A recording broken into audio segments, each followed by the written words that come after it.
Moi, je suis Amadi Mohamed Abba, coordinateur animateur de l'ONG Agmor, agro-pasteur de la région de Tombouctou au Mali. Depuis 2004, notre organisation anime le secteur de l'élevage, de l'agriculture dans la région de Tombouctou. Nous menons du plaidoyer et nous encadrons les organisations de la société civile, les pastoralistes, les cultivateurs, dans leur domaine spécifique d'activité, les artisans. Donc par rapport à ce deuxième cycle de négociation des données, par rapport à ce deuxième cycle de négociation des données sur le système alimentaire et la sécurité alimentaire et la nutrition, notre combat principal, c'est la lutte, la réduction de la malnutrition et l'insécurité alimentaire.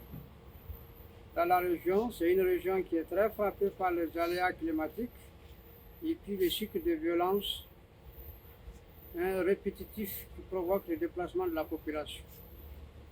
Donc du 15 au 20 juillet 2023, j'ai participé à ce cycle avec toute l'équipe du mécanisme de la société civile et du secrétariat. Les activités se sont bien déroulées. On a défendu beaucoup de choses.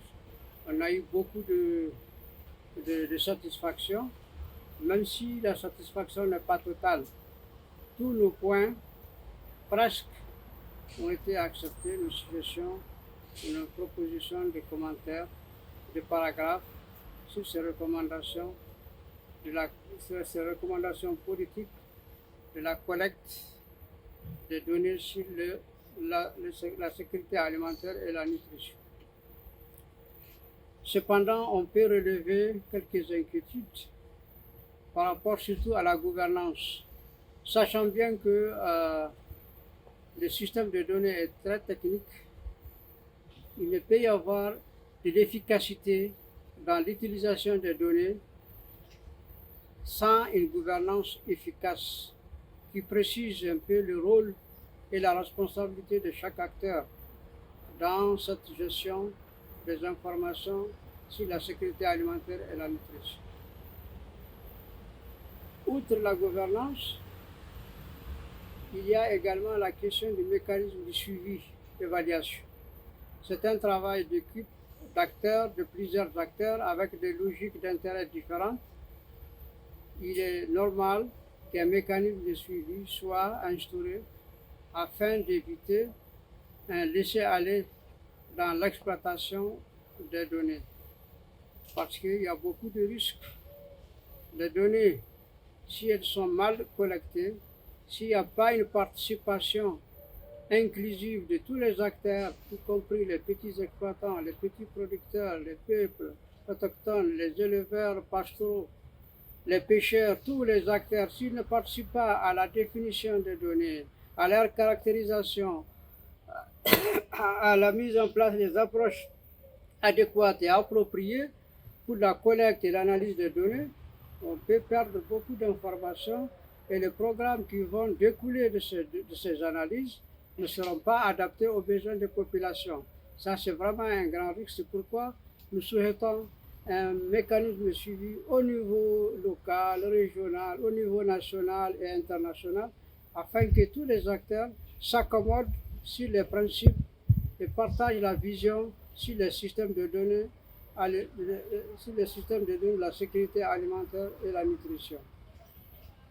Je rappelle que le combat de mon organisation reste sur trois axes: les questions environnementales, les changements climatiques, la lutte contre la sécurité alimentaire et la malnutrition, et puis la question des droits de l'homme.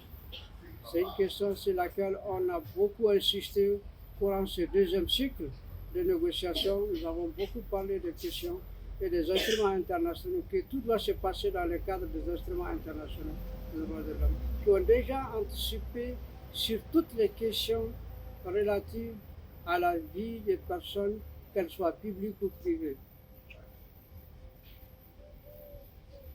Le travail du CSM est très important et doit être poursuivi. Il doit bénéficier de tous les soutiens possibles pour rapporter la parole des acteurs, la parole des éleveurs, des pêcheurs, des paysans agricoles au niveau des institutions, au niveau des États, afin qu'ils participent à la formulation des politiques et des programmes. Nous pensons que c'est un droit, hein, et ça rentre dans le cadre du consentement préalable, libre et éclairé de tous, y compris des peuples autochtones. Je conclue cette vidéo à travers, en exprimant ma satisfaction totale entière durant tout ce processus, durant l'esprit d'équipe et de confiance qui ont régné au sein de l'équipe du début jusqu'à la fin. Et merci également tous les mécanismes de la société civile, tout le groupe de travail pour le soutien. Merci également à toute l'équipe du secrétariat du mécanisme de la société civile et des peuples autochtones. Je vous remercie.